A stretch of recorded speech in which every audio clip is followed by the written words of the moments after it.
guys, today we are reading A Promise by Crazy and Calm 1218, a ridgephos fanfiction.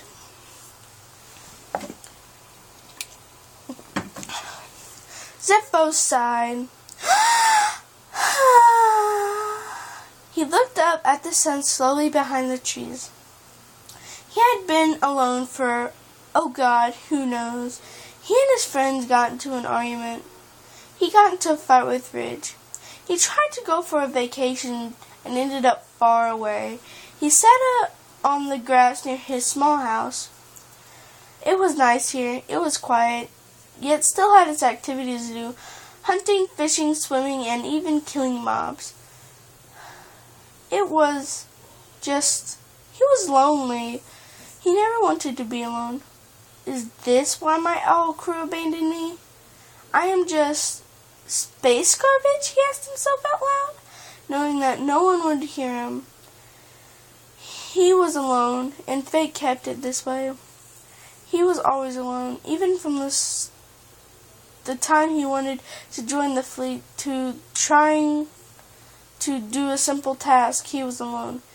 Damn it! Memories hurt. Ridgephos sobbed, thankful he was sitting down. If he was standing, he would have fallen into the ground. He tried to get everything out of his mind, yet he couldn't get Ridge out of his mind. His heart twisted inside. He felt like the argument was only yesterday. Ridge was worried. Ridgephos was in a bad mood, so he left. Ridge tried to bring him back, but he refused.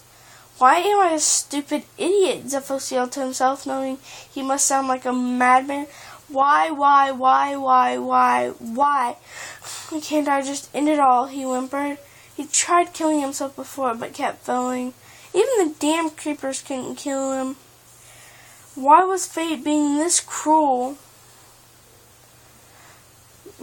Ridgephos looked at his wrist. The tears started to sting his guts. Ridge would be fussing nonstop. Oh, Ridge, I am so sorry. I am so sorry, he said over and over again.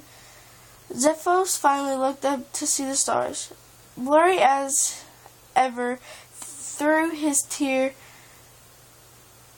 he stood up with his leg threatening to give in. He wobbled around in the darkness blindly,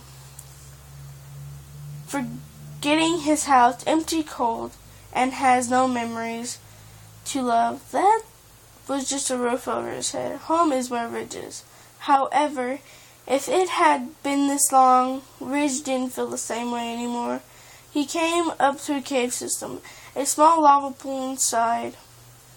This was his last resort. This is his end. However, he knew he would chicken out once again. He turned around, trying to move on. However, he turned to see a creeper. Ridgephos knew it was almost the end for him now. What was that noise? Oh well, at least he finally got what he wanted.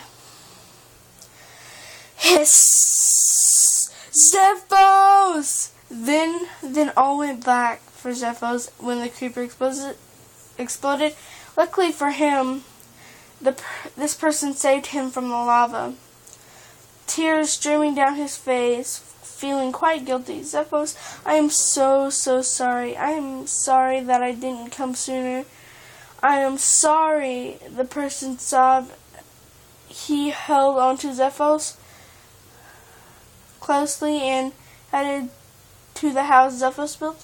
What? Ridgephos moaned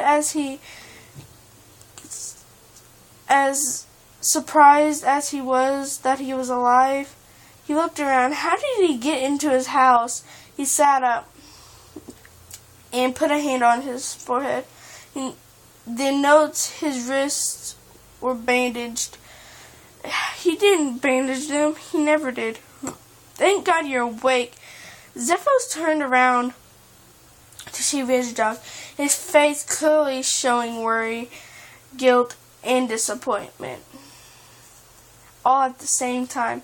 Ridgephos looked away, his own guilt apparent. Why? He asked. He whispered huskily as he gripped the bed sheets. Why what? Why did you save me? I'm just space garbage, he cried as he turned to Ridge, tears starting to spill once again. Zepho. You are not Zeph.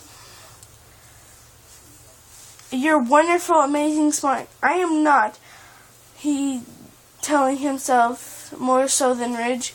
I am not wonderful, I'm not amazing, I'm not smart, I'm anything but I'm stupid and just garbage. I'm just fucking garbage. No, you're not. Ridge reached over to touch Zephos' face, in which he flinched. Ridge couldn't believe it. He flinched. He never flinched. At least to him. People wanted me dead. Why don't you want me to die? Because I love you, Zeph, Ridge whispered into the spaceman's ear as he hugged him. He wanted to fight. He wanted to run. Goddamn, he wanted to die. But he didn't. Zephos just lay there in his arms, sobbing softly into his chest. He continued to whisper sorry over and over again. Damn it, Zephos, I was looking everywhere for you, he told him, as he hugged Zephos tighter. I couldn't believe he called himself these things. I will help you, Zephos, and that is a promise. That was a really good story, except for some grammatical errors that I had to change, unless my story would, and this I would have messed up so big. So, good story. I rate it 3 stars out of 5. You did a good job, Common Crazy. This is on deviantart.com. So you can look it up. And goodbye.